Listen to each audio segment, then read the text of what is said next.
আচ্ছা সৌমেন দা, as a voice actor তোমাকে তো বিভিন্ন রকম চরিত্র করতে হয়।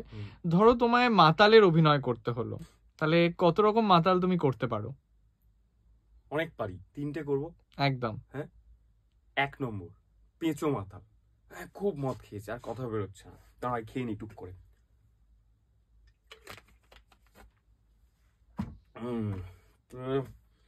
আমি আমি আমি আমি তিস্তাকে ঠকিয়েছি। তুস্তা তিস্তা সব কবিতা ফবিতা আমি সব নিয়ে নিয়েছি। কবিতা আমার লেখা কিছু নেই। একটা হচ্ছে এত মদ খেয়েছে যে তিস্তা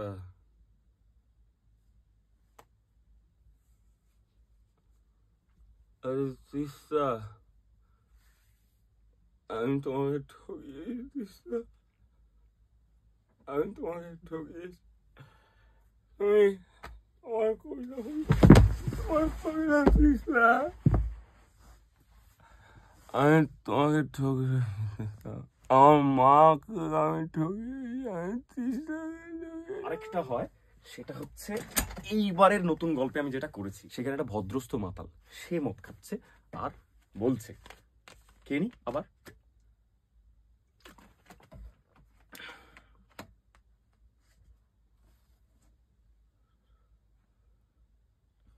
চিরকাল ধরে আমি তিস্তাকে ঠকিয়ে গেছি।